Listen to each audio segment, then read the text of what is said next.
Dok, ang sama po ng baramdam ko. Ano po kaya pwede kong inumin o pwede kong gawin? Halika yung kamay mo. Check ko.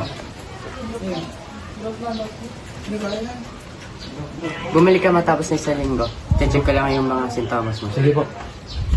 Matapos ang isang linggo, Dok, kamusta na po ang resulta?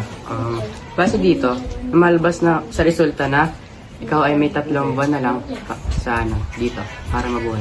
Nakalulungkot naman po yung malaman. Sige po, Dok. Ito, nandiyan ka pala. Ito. Ito na, sama ng paramdam ko. Lumalaman ako. Makamatay na ako. Ito, tol. May alam ako, tol. Albularyo. Tara, punta natin. Sige, tara. Tara. Na tayo sa bayan na Albularyo. Pasok tayo. Sige, Tol. Magandang hapon po. Magandang hapon, ano may tutulong ko sa inyo?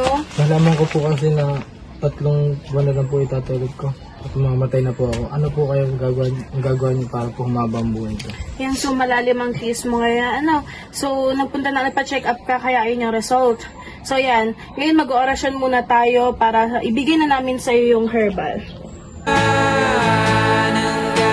Ayan, so, assistant pakuha nga ako nung herbal. Ayan, so ito ang Herbalife para 3 days mo siyang iinumin para gumaling ka sa sakit mo ha. So ito na.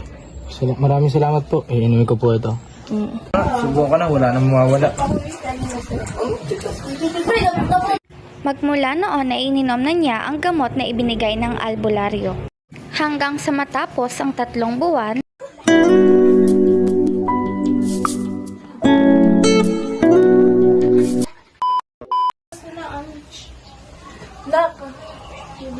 Nak!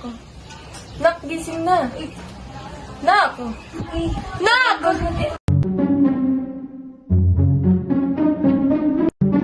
They ask you how you are, you just have to say that you're fine when you're not really fine, but you just can't get into it. muling paalala, huwag maniwala o dumepende sa mga gamot o manggagamot na wala namang malinaw na ebidensya o siyentipikong eksplanasyon. Maraming salamat po.